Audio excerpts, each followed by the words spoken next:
4, 3, 2, 1 start. उपसभापति जी घरेलू कर्मकारों की मजदूरी नियत करने तथा उनके काम की स्थितियों में सुधार करने और तत्संबंधी विषयों का उपबंध करने के लिए जो बिल सदन में प्रस्तुत किया गया है, मैं उसका समर्थन करता हूँ। श्रीमान, इस देश में गरीबी के कारण, बेरोजगारी की वजह से और सुविधाएं उपलब्ध न होने के कारण जो भी छोटे छोटे बच्चे हैं, उनको घरों में हर प्रकार के काम करने पड़ते हैं, जैसे खाना बनाना, बर्तन साफ करना, कपड़े धोना, बच्चों को स्कूल छोड़ना आदि। घरेलू काम के नाम पर उनको हर प्रकार के काम करने पड़ते हैं। तात्पर्य यह है कि मासूम बच्चों को इस देश में किसी प्रकार की सुविधा नहीं है, जिसके कारण उनको घरों में नौकरी करनी पड़ती है।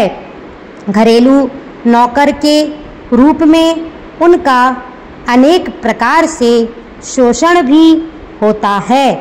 बहुत दिनों से यह मांग की जा रही है कि इस प्रकार के लोग संगठित नहीं हैं, इसलिए उनको शोषण से मुक्त कराने के लिए सरकार की ओर से प्रयास किया जाना चाहिए। इस बिल के संबंध में जो बातें विरोधी पक्षों के माननीय सदस्यों ने कही है, उनसे मैं भी सहमत हूँ। मेरा भी यही मत है कि इन छोटे छोटे बच्चों का जो शोषण होता है, उसको रोकने के लिए सरकार को कारगर कदम उठाने चाहिए। आज ही इस सदन में बाल श्रमिकों और घरेलू कर्मचारियों के शोषण के संबंध में पूछे गए एक प्रश्न का उत्तर देते हुए श्रम मंत्री जी ने कहा कि घरेलू बाल श्रमिकों को शोषण और अत्याचार के संबंध में कोई सर्वेक्षण सरकार द्वारा नहीं किया गया है तथा इस बारे में कोई वास्तविक सूचना प्राप्त नहीं है। फिर भी इस बात से इनकार नहीं किया जा सकता है कि सामाजिक और आर्थिक स्थितियों के कारण सैकड़ों बच्चों को घरेलू नौकरों के रूप में काम करना पड़ रहा है।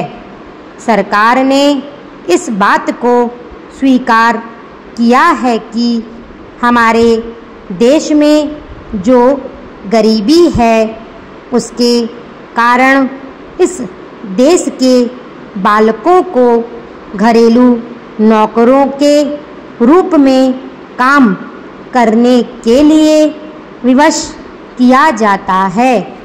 इसलिए मेरा सुझाव है कि सरकार को इस संबंध में पहले निश्चित सर्वेक्षण कराना चाहिए। बहुत सी गैर सरकारी संस्थाओं ने भी इसका कोई ना कोई सर्वेक्षण किया होगा। सरकार उनसे जानकारी ले सकती है। यदि सरकार स्वयं सर्वेक्षण कराए तो निश्चित रूप से यह पता लग जाएगा।